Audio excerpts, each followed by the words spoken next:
Assalamualaikum warahmatullahi wabarakatuh. Sebelumnya perkenalkan, saya Yuliatin Safiana, NIM 169. Di sini saya akan menjelaskan mengenai bisnis internasional. Pengertian bisnis internasional.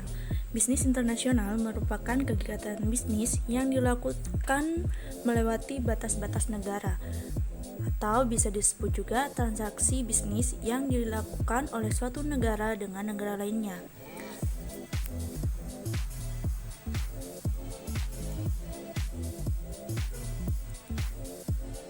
Ini beberapa hal yang akan saya jelaskan di pengantar bisnis internasional, yaitu yang pertama konsep bisnis internasional, yang kedua ruang lingkup bisnis internasional, yang ketiga globalisasi dan pasar global, yang keempat aktivitas bisnis internasional.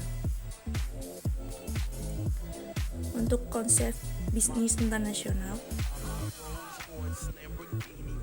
investasi internasional mengacu pada aset dari suatu negara ke negara lainnya. Aset ini termasuk modal, teknologi, manajerial, dan infrastruktur pabrik. Ada dua jenis investasi lintas batas negara, yaitu yang pertama, investasi portofolio internasional. Investasi ini mengacu kepada kepemilikan pasif terhadap surat-surat berharga yang ada di luar negeri berupa saham dan obligasi dengan tujuan memperoleh tingkat pengembalian yang diinginkan. Para pemilik modal tidak aktif dalam pengelolaan aset yang diinvestasikan. Para investor luar negeri ini cenderung merancang jangka waktu yang pendek dalam kepemilikan aset ini. Yang kedua, investasi langsung luar negeri.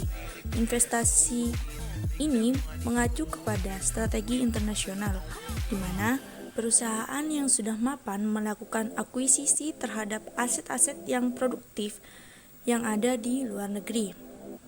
Investasi langsung luar negeri ini merupakan strategi masuk ke pasar luar negeri.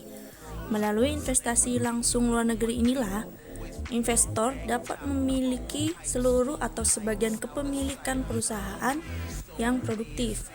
Perusahaan biasanya memiliki rencana jangka panjang untuk menginvestasikan modalnya di luar negeri. Selanjutnya, ruang lingkup bisnis internasional.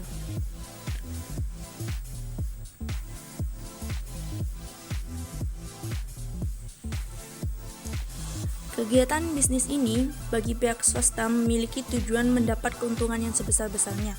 Sedangkan bagi pemerintah, kegiatan bisnis ini bukan hanya untuk keuntungan semata, akan tetapi untuk memiliki tujuan untuk kesejahteraan sosial. Ada beberapa alasan sebuah perusahaan ikut serta dalam kegiatan bisnis internasional. Di antaranya adalah yang pertama, untuk memperbesar penjualan. Bisnis internasional memungkinkan sebuah perusahaan untuk melakukan ekspansi dalam hal penjualan produknya. Hal ini dikarenakan bisnis internasional memiliki pasar yang sangat luas, tidak terbatas pada negara di mana perusahaan tersebut berada. Dengan pasar yang luas, besar kemungkinan perusahaan dapat meningkatkan jumlah penjualan barang yang diproduksinya. Contoh, perusahaan provider telekomunikasi terbesar di Indonesia yaitu PT Telkomsel mendirikan anak perusahaan Telkomsel yang beroperasi di negara yang baru berdiri yaitu Timur Leste. Hal ini dilakukan PT Telkomsel dalam rangka memperluas pasarnya, tidak hanya di dalam negeri Indonesia, akan tetapi juga merambah ke luar negeri. Yang kedua, untuk mengakuisisi sumber daya. Saat ini, sebuah perusahaan yang memiliki akses terhadap sumber daya dibutuhkan, atau perusahaan yang memiliki akses lebih baik terhadap faktor-faktor produksi, yaitu man, money, material, dan methods. Maka dapat dipastikan perusahaan tersebut akan memenangkan persaingan. Hal ini terjadi karena sumber daya produksi yang jumlah terbatas, sedangkan kebutuhan manusia yang harus dipenuhi oleh perusahaan sebagai produsen semakin tak terbatas. Yang ketiga, untuk mendiversifikasikan sumber-sumber penjualan dan penawaran. Bisnis internasional dapat membuat perusahaan menjadi lebih kreatif dan inovatif untuk menambah sumber penjualan dan penawaran yang dilakukannya. Dengan pangsa pasar yang semakin luas dan jumlah konsumen yang semakin meningkat, maka perusahaan dituntut untuk dapat memenuhi harapan konsumen dan produk yang dijual. Karena keinginan konsumen yang tidak terbatas, maka perusahaan harus mampu berinovasi sesering mungkin dengan tujuan memenangkan persaingan dengan para pesaingnya.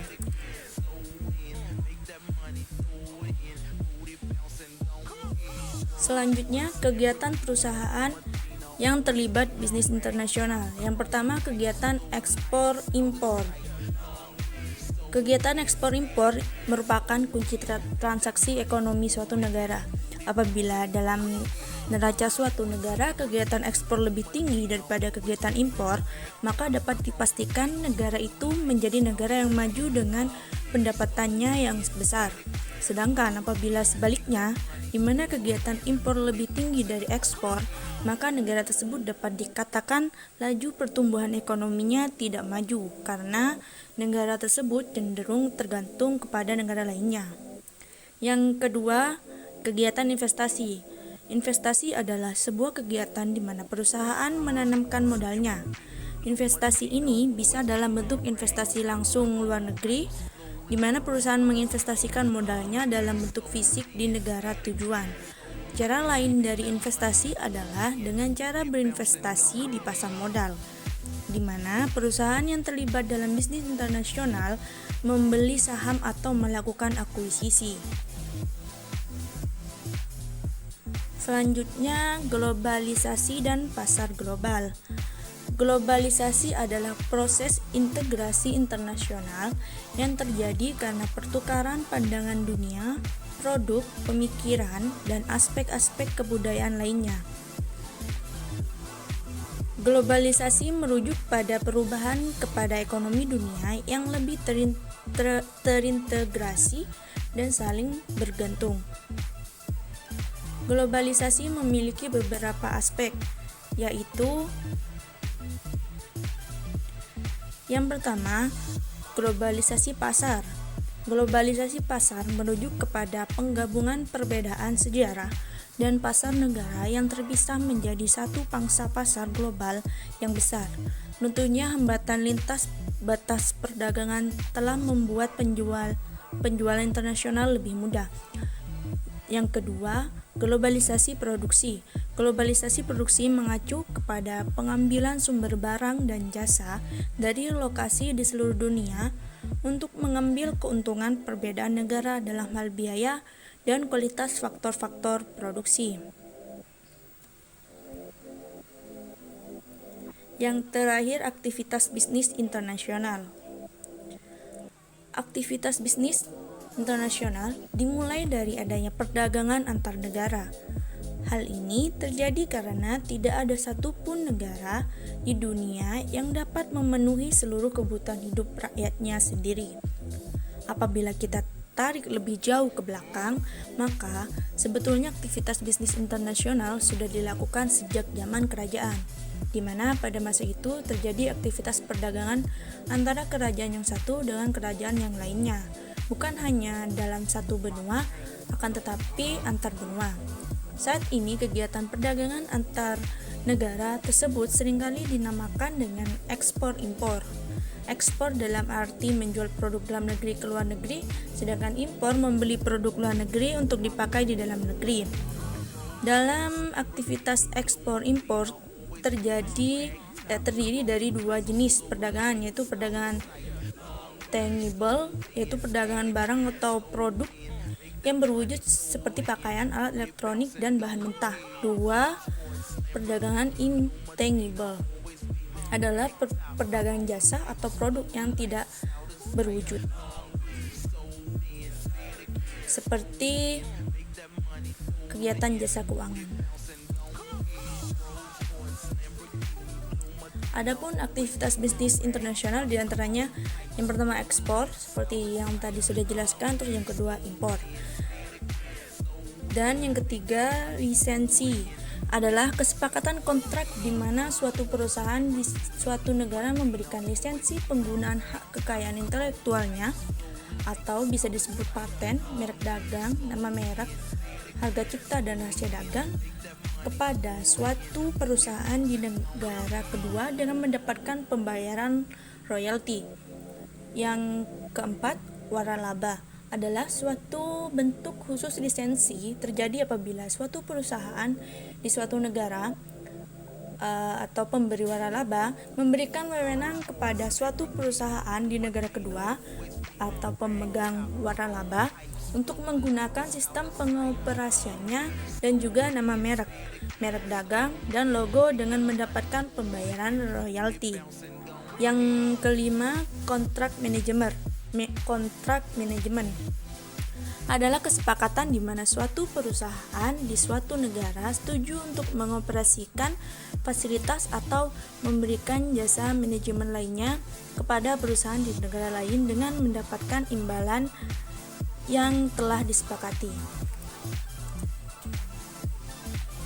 Baik, cukup sekian penjelasan dari saya. Saya akhiri. Wassalamualaikum warahmatullahi wabarakatuh.